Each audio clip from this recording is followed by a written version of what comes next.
نصلي على رسول الكريم أما بعد أعوذ بالله من الشيطان الرجيم بسم الله الرحمن الرحيم قل إن تخفوا ما في صدوركم أو تبدوه يعلمه الله ويعلم ما في السماوات وما في الأرض والله على كل شيء قدير يوم تجد كل نفس ما عملت من خير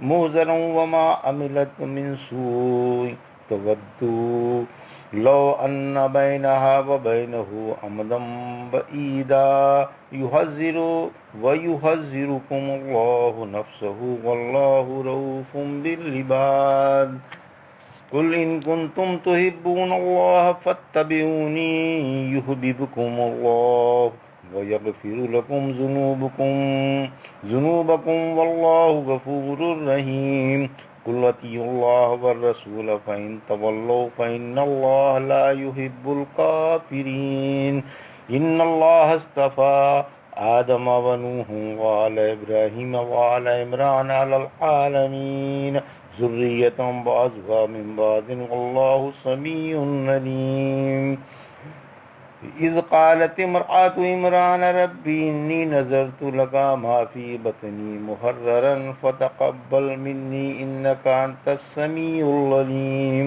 فلما وضعتها قالت ربي إني وضعتها أنثى والله أعلم بما وضعت وليس الذكر كالأنثى وإني سميتها مريم وإني أعيذها بك وذريتها من الشيطان الرجيم فتقبلها ربها بقبول حسن وأنبتها نباتا حسنا وكفلها زكريا وكلما دخل عليها زكريا المحراب وجد عندها رزقا قال يا مريم أنى لك هذا قالت هو من عند الله إن الله يرزق من يشاء بغیر حساب۔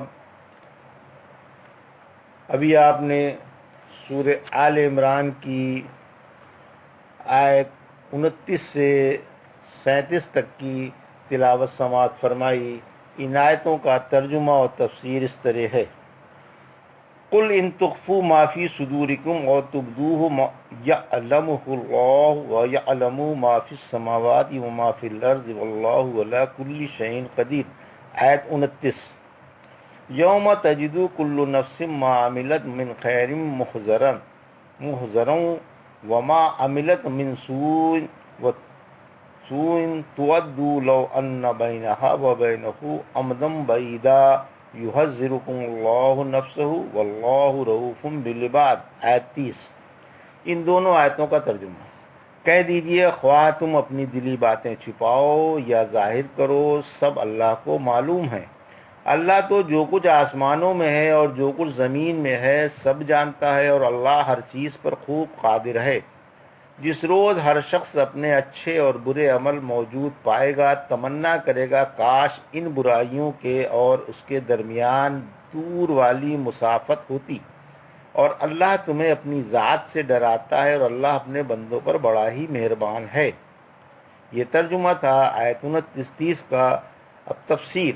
آیت 29: اللہ کے علم و قدرت کی ہمگیری۔ اللہ خیالات و افکار، رموز و اسرار اور ظاہر و باطن سب کو جانتا ہے۔ اس سے کوئی چھپی سے چھپی ہوئی چیز بھی چھپی ہوئی نہیں، بلکہ اس کا علم ہر حال میں، ہر زمانے میں، ہر لحظہ اور ہر ساتھ ہر چیز کو گھیرے ہوئے ہے۔ زمین کے چپے چپے پر، سمندر کی تہوں میں اور پہاڑوں کی چوٹیوں پر ہر جگہ اللہ سے رائی کے دانے کے برابر بلکہ اس سے بھی چھوٹے سے چھوٹا ذرہ پوشیدہ نہیں۔ اللہ ہر چیز پر قادر ہے اور اس کی قدرت ہر چیز میں کار فرما ہے۔ اس فرمان عالی شان سے لوگوں کو آگاہ کیا گیا ہے کہ وہ اللہ سے ڈرتے رہیں، ایسا نہ ہو کہ گناہوں میں پڑ کر اللہ کا غصہ خرید لیں، بلکہ جس سے اللہ کو عداوت ہے اس کے پاس بھی نہ جائیں۔ اللہ تمام باتیں جانتا ہے اور اپنی سزا سے ہر ایک کو سیدھا کر سکتا ہے۔ اگرچہ اس نے کسی کو ڈھیل دے رکھی ہو مگر وہ مہلت کے بعد بھی پکڑ لیتا ہے اور اس طرح پکڑتا ہے جیسے کوئی بڑی طاقت والا کسی کو پکڑے۔ آیت 30، یعنی قیامت کے دن ہر شخص اپنے نیک و بد عمل موجود پائے گا۔ سورہ قیامہ کی آیت 13 میں فرمایا، اس دن انسان کو آگے بھیجے ہوئے اور پیچھے چھوڑے ہوئے تمام عملوں سے آگاہ کر دیا جائے گا۔ اچھے عمل دیکھ کر خوشی سے کھل اٹھے گا اور برے عمل دیکھ کر رنج ہوگا اور اداسی چھا جائے گی اور تمنا کرے گا کاش دنیا میں ان سے بیزار ہوتا اور یہ اس سے بہت دور ہوتے۔ جس شیطان نے دنیا میں اسے گناہوں کی جرات دلائی تھی اس کے بارے میں بھی یہی تمنا کرے گا۔ سورہ زخرف کی آیت 38 میں، کاش آج میرے اور تیرے درمیان مشرق و مغرب کا فاصلہ ہوتا، تو بدترین ساتھی ہے۔ پھر بطور تاکید وہ دھمکی کہ فرمایا کہ اللہ تمہیں اپنے عذابوں سے ڈراتا ہے۔ پھر اللہ نے اپنے بندوں کو امید دلائی تاکہ وہ اس کی رحمت سے نا امید نہ ہوں کہ اللہ بندوں پر کمال مہربان ہے۔ قل ان کنتم تحبون اللہ فاتبعونی یحببکم اللہ ویغفر لکم ذنوبکم واللہ غفور الرحیم۔ آیت 31، قل اطیعوا اللہ والرسول فان تولوا فان اللہ لا یحب الکافرین۔ آیت 32، ان دونوں آیتوں کا ترجمہ، کہہ دیجیے اگر تمہیں اللہ سے محبت ہے تو میری پیروی کرو، اللہ کو بھی تم سے محبت ہو جائے گی اور وہ تمہارے گناہ بخش دے گا اور اللہ خوب بخشنے والا اور بڑا مہربان ہے۔ کہہ دیجئے اللہ کی اور اس کے رسول کی اطاعت کرو، پھر اگر وہ پھر جائیں تو یاد رکھو اللہ کافروں کو پسند نہیں کرتا۔ یہ ترجمہ تھا۔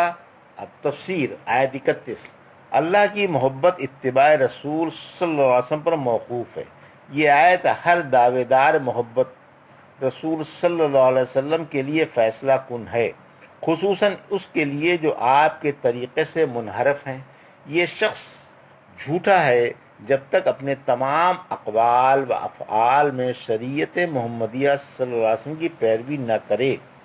اللہ کے رسول صلی اللہ علیہ وسلم نے فرمایا، جس نے کوئی ایسا عمل کیا جو ہمارے دین میں نہیں ہے وہ عمل مردود ہے۔ اسی وجہ سے بتایا گیا کہ اللہ کی محبت کا معیار اتباع رسول ہے۔ اتباع رسول پر طلب سے زیادہ وہ اجر ملے گا۔ بندوں کی دوستی سے اللہ کی دوستی بہت زیادہ مفید ہے۔ بعض لوگ کہتے تھے کہ ہم اللہ کے محب ہیں۔ اللہ نے یہ آیت اتار کر ان کی محبت آزمائی۔ اللہ کے رسول صلی اللہ علیہ وسلم نے فرمایا، صرف اللہ کے لیے محبت و عداوت ہی دین ہے۔ اللہ اپنے رسول صلی اللہ علیہ وسلم کی اتباع کی وجہ سے رسول کی پیروی کرنے والوں کے گناہ بھی معاف فرما دے گا۔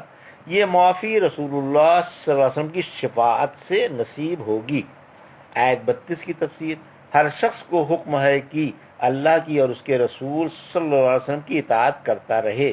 اگر اس کے خلاف کرے گا تو اللہ کا محبوب نہ بنے گا، کیونکہ مخالف رسول کافر ہے اور اللہ کو کافروں سے محبت نہیں۔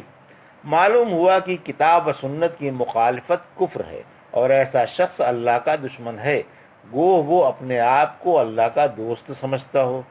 اللہ کی محبت حاصل نہیں ہو سکتی جب تک رحمت للعالمین کے دین کی پیروی نہ کی جائے۔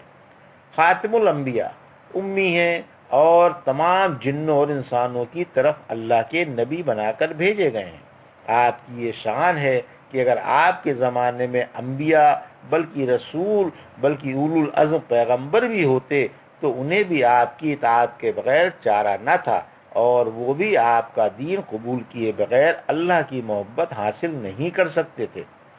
ان اللہ اصطفیٰ آدم و نوح وآل ابراہیم وآل عمران علی العالمین ذریۃ بعضها من بعض واللہ سمیع علیم۔ آیت 33 اور 34 ترجمہ، یقیناً اللہ نے آدم کو، نوح کو اور آل ابراہیم کو اور آل عمران کو تمام دنیا والوں میں چن لیا ہے۔ یہ ایک دوسرے کی اولاد ہیں اور اللہ خوب سننے والا اور خوب جاننے والا ہے۔ چند خاندانوں کا انتخاب۔ آیت 33 کی تفسیر، یعنی اللہ نے ان گھرانوں کو دنیا کے تمام لوگوں پر برتری دی۔ سب سے پہلے آدم علیہ السلام کو اپنے ہاتھ سے بنا کر انہیں منتخب فرمایا، ان میں اپنی روح پھونکی، فرشتوں سے سجدہ کرایا، ہر چیز کے نام سکھا دیے، جنت میں جگہ دی، پھر جنت سے زمین کی طرف بھیج دیا جس میں ایک خاص حکمت کار فرما تھی۔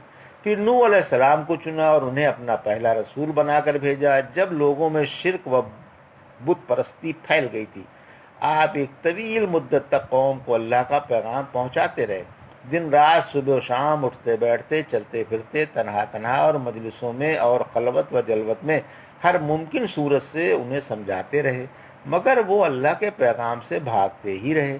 آخرکار جب وحی سے معلوم ہو گیا کہ یہ ایمان لانے والے نہیں تو آپ نے بددعا فرما دی۔ اللہ نے آپ کی طرف سے اس قوم سے انتقام لیا اور سب کو ڈبو دیا، بس وہی بچے جو آپ کے دین میں شامل ہو گئے تھے۔ پھر خلیل اللہ کو چنا، آپ ہی کی اولاد میں سید الانبیاء ہیں۔ آیت 34 کی تفسیر میں عمران سے حضرت مریم کے والد مراد ہیں، عیسیٰ علیہ السلام بھی آل ابراہیم میں شامل ہیں۔ اذ قالت عمران رب انی نذرت لک ما فی بطنی محررا فتقبل منی انک انت السمیع العلیم۔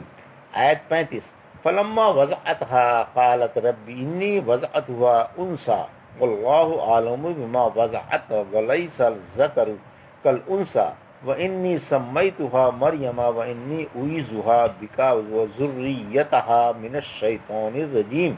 آیت 36۔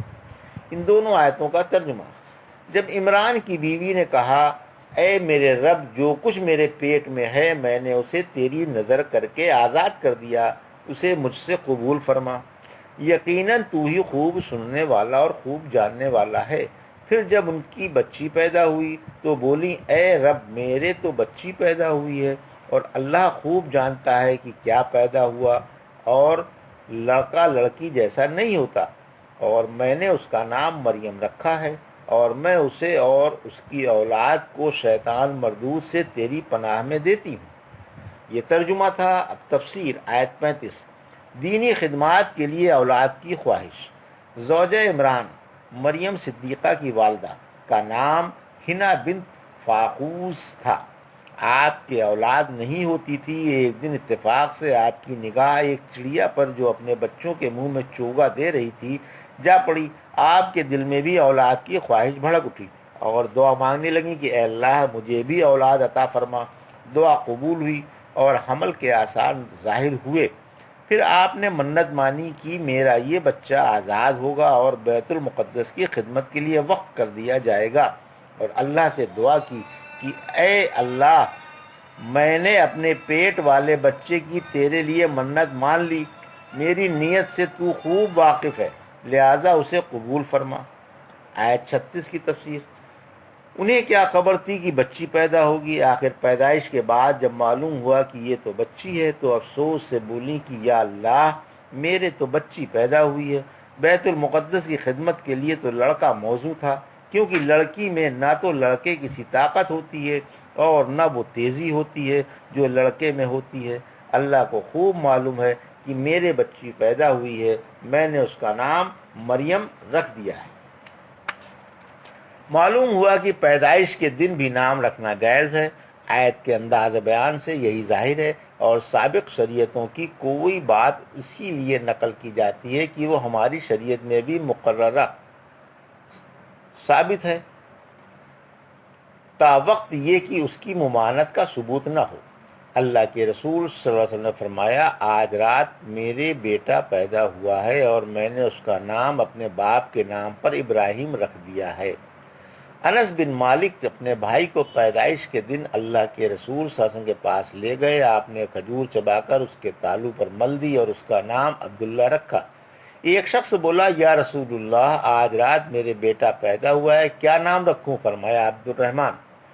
ابو اسید رضی اللہ تعالیٰ کے ہاں بچہ پیدا ہوا، آپ اسے خدمت نبوی میں لائے تاکہ آپ کھجور چبا کر بچے کے تالو پر مل دیں، مگر رحمت عالم صلی اللہ علیہ وسلم کسی کام میں مصروف تھے، اس کی طرف سے متوجہ نہیں ہوئے۔ ابو اسید بچے کو گھر لے گئے۔ پھر جب آپ کو بچہ یاد آیا تو آپ نے اسی جگہ اس کا نام منظر رکھا۔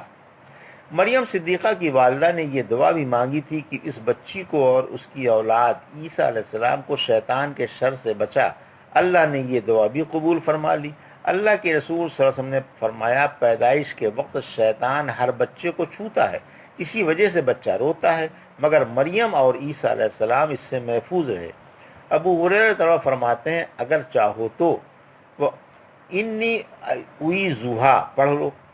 ایک روایت میں شیطان کو 1 یا 2 بار دبانا آیا ہے، تیسری روایت میں ہے چونکا مارنا آیا ہے، مگر عیسیٰ علیہ السلام شیطانی تصرف سے محفوظ رہے۔ شیطان نے ان کے بھی چونکا مارنا چاہا تھا، مگر اس کا ہاتھ پردے میں الجھ گیا اور عیسیٰ علیہ السلام کے نہ لگا۔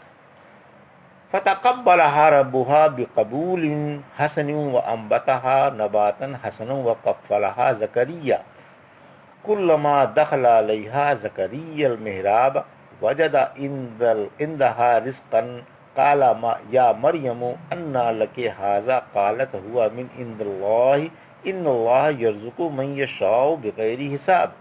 آیت 37 ترجمہ۔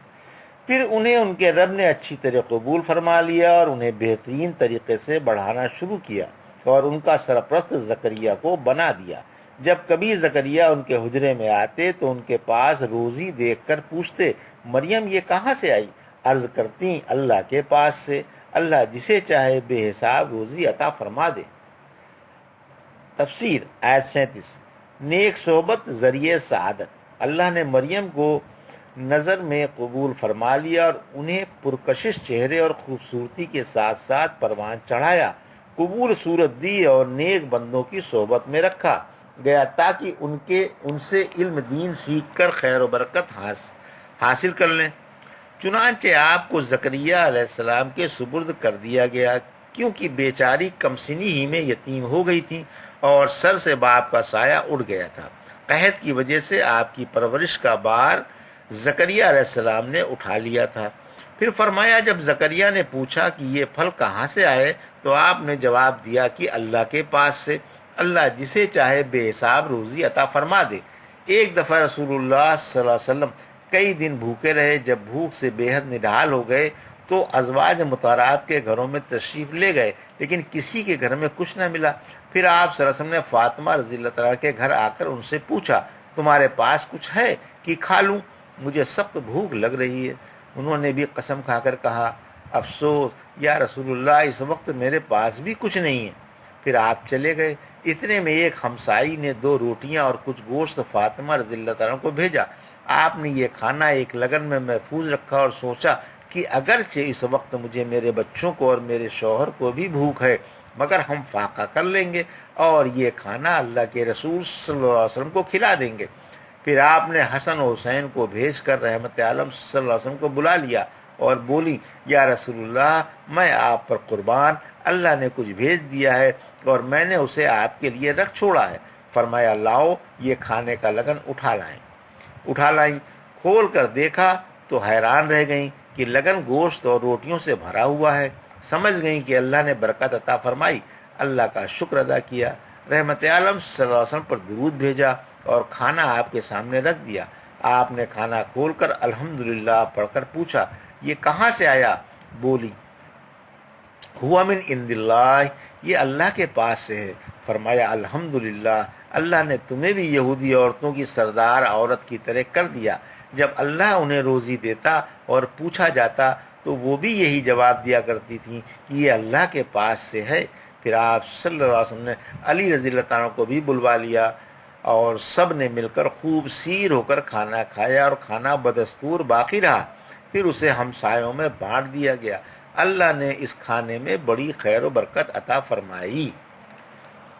یہ تھا سورہ آل عمران کی آیت 29 سے 37 تک کا ترجمہ اور تفسیر جو ابھی آپ نے سماعت فرمائی۔ بارک اللہ لی و لکم فی القرآن الحکیم و نفعنا ایاکم بآیات الذکر الحکیم۔